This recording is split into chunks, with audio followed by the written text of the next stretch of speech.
เพื่อเกียมความพร้อมให้แก่การแข่งขันกีฬาแห่งชาติครั้งที่ 12 นครหลวงเวียงจันทน์เป็นเจ้าภาพในครั้งนี้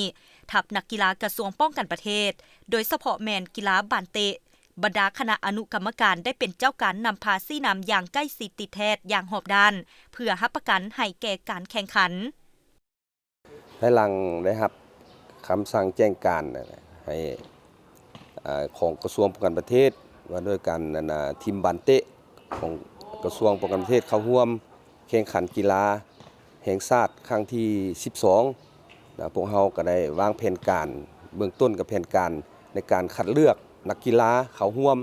ฉะนั้นล่ะการคัดเลือกนี่พวกเราก็ได้เฮ็ดข้อตกลงแต่งตั้งคัดเลือกเอานักกีฬามาจากบรรดากลุ่มกองเนาะที่อยู่หมดทั่วประเทศของกองทัพเข้าร่วมนะอันนั้นแผนการอันที่1นอกนั้นกันไว้ปรึกษากับทีมงานโค้ชนั่นแหละเพื่อมีแผนการฝึกซ้อมฮัดแอบนะเริ่มแต่วันเดือน9เข้ามาปัจจุบันนี่คือถือว่าคัดเลือกได้ครบนักกีฬาและพร้อมกันฮัดแอบฝึกซ้อมเอากำลังนะฝึกซ้อมกำลังพร้อมทั้งเทคนิคในการฮัดแอบนะเพื่อเห็นอันใดให้มีเทคนิคที่ดีที่สุดและเพื่อรับประกันชัยชนะในครั้งต่อๆไปอันนั้นละแผนการอันที่2แผนการที่3แล้วแผนการในการกระซับมิตรเนาะกับบรรดาทีมบรรดาต่างแขวงเนาะโดยเฉพาะมันแข่งในนครหลวงนี้แล้วกับบรรดาทีมที่มาจากต่างแขวงนะอันนั้นเป็นแผนการอันที่2นะนอกนั้นก็แม่นว่าฝึกให้นักกีฬามีเทคนิคเนาะเพื่อเห็นอันใดให้การแข่งขันนี้ได้รับชัยชนะในครั้งต่อๆไปนอกนั้นก็ได้ระดมปรึกษากับทีมงานสตาฟโค้ชต่างๆกับคณะนำเพื่อซอกแรงทุนสนับสนุนตื้มให้นักกีฬามาฮอดปัจจุบันนี้ถือว่าบรรดาห้างห้านต่างๆก็ได้ประกอบส่วนวัตถุปัจจัยจำนวนหนึ่งเพื่อรับประกันให้การแข่งขันสุดนี้ได้มีผลประโยชน์เกิดผลประโยชน์สูงสุดสำหรับการกะเกียมนักกีฬาแม่นได้คัดเลือกมาจากกลุ่มกองอ้อมข้างกระทรวงป้องกันประเทศไปพร้อมกันนั้นยังสุ่มใส่การฝึกซ้อมของนักกีฬาได้จัดตั้งปฏิบัติตามการซี้น้ำของบรรดาอนุกรรมการและครูฝึกอย่างเข้มงวดในการกะเกียมทีมของพวกเราก็แม่นเฮาได้เริ่มกะเกียมตั้งแต่ท้ายเดือน8เนาะหรือต้นเดือน8พุ่นแหละกลางๆเดือนเนาะแล้วก็มาฮอดปัจจุบันนี้ก็ถือว่าเป็นระยะ